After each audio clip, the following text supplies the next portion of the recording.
which is the initial incident, is the corner of East Pratt Street and North Gay Street. The location for the police-involved shooting is a parking garage entrance near the 600 block of East Lombard Street. On this date and time, Sergeant Andrew Seymour and Officer Robert Brown were on patrol near the 100 block of South Gay Street when they came upon a non-fatal shooting which had just taken place near the CVS located at East Pratt Street and South Gay Street. Sergeant Seymour, the passenger, exited the patrol vehicle to call for aid for the shooting victim and secure the scene. Officer Brown chased the fleeing suspect in his patrol vehicle and then chased him on foot. The suspect ran down East Pratt Street, turned left onto Market Street. As the suspect neared East Lombard Street, Officer Brown turned his patrol vehicle in front of him to stop him. The suspect ran into the side of the patrol vehicle and fell to the ground. Officer Brown exited his vehicle to apprehend the individual, who got up and then ran down East Lombard Street. The backup officers entered East Lombard Street from the opposite end. The suspect then turned into the parking garage onto the ramp near the 600 block of East Lombard Street. The backup officers were Officer Edgar Ayala Lopez, who was the driver, and Officer Robert Cucciaro, who was the passenger. The first video you will see is from Officer Matthew Wagner, who arrives at the non-fatal shooting scene, and he and Officer Thomas Gross render aid to the non-fatal shooting victim. The second video you will see is from Officer Robert Brown's body-worn camera. As he enters the parking garage, the suspect appears to go down towards the ground, then stands up and turns around. The suspect draws a weapon in his right hand and begins to raise it up. At this point, all three officers on the scene discharge their weapons. In the third video from Officer Ayala Lopez, you will see him drive to the parking garage, exit his vehicle, and engage with the suspect. And in the fourth video you will see is Officer Cucciaro's. You'll see him arrive at the scene with Officer Ayala Lopez, exit the vehicle, and also engage with the suspect. You will note there is a 30-second buffer at the beginning of each video. Once an officer activates his body-worn camera, the video from 30 seconds prior, which is captured, is now recorded. But the audio recording starts when the body-worn camera is activated by the officer. Therefore, there will always be a 30-second buffer with no audio. At the end of the videos, you're going to see a photo of the suspect's firearm, which is a 9mm polymer 80 semi-auto handgun. It contained a 17-round magazine, which is typically sold only to law enforcement and military. We will now show the video.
hold that picture up.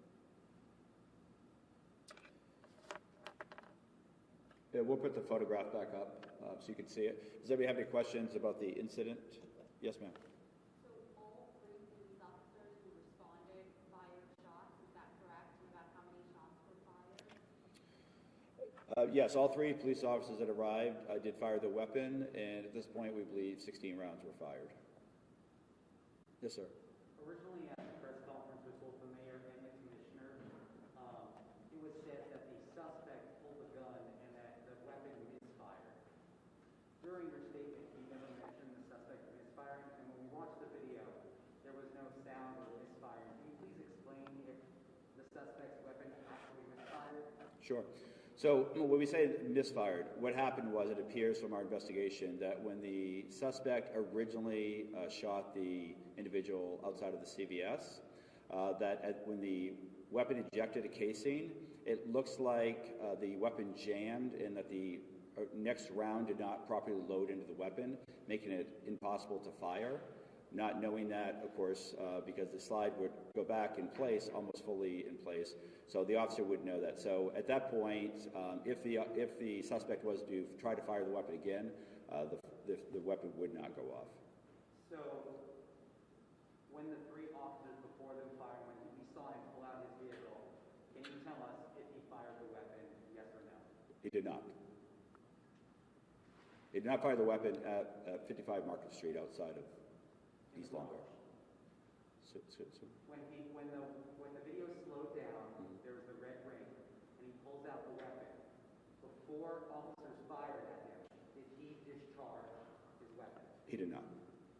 My second question is, can you explain to the public and the media why the first officer fired the camera, and then you mentioned the buffer, but why it was silent?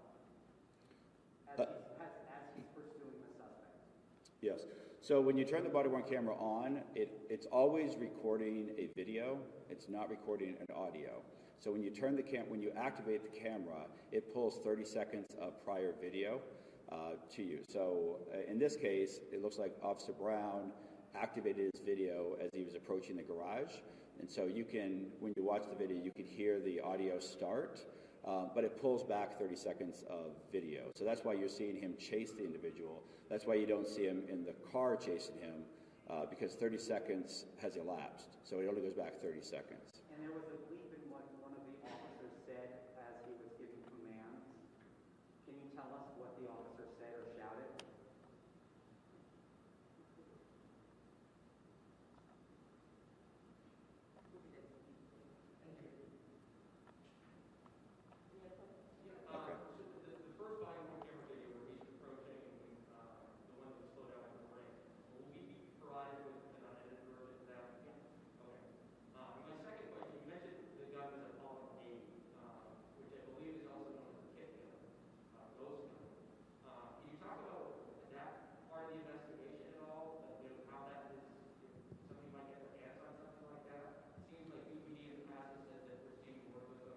Yes, so that part of the investigation is still undergoing, how we obtained that weapon, where it came from. They are somewhat easily obtainable, unfortunately.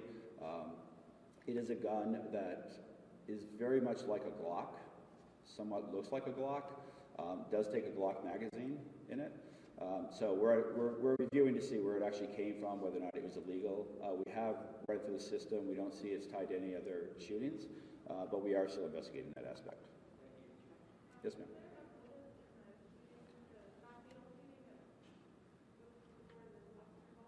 Any other question? Was there a motive for the shooting that happened prior, not the shooting? So the body-worn camera videos were not on at that point because they were on routine patrol, so there is no video of that actual shooting. I know, but as far as the investigation, do you guys know what led to that shooting? So what led to it? Yes. So what we found so far is it appears that the victim was inside CVS, was exiting CVS when he came in contact with Mr. Tyson, who's now deceased. Mr. Tyson and he got into a confrontation, a verbal confrontation, which led to a physical confrontation, which led to Mr. Tyson pulling a handgun and shooting the victim in front of the CVS.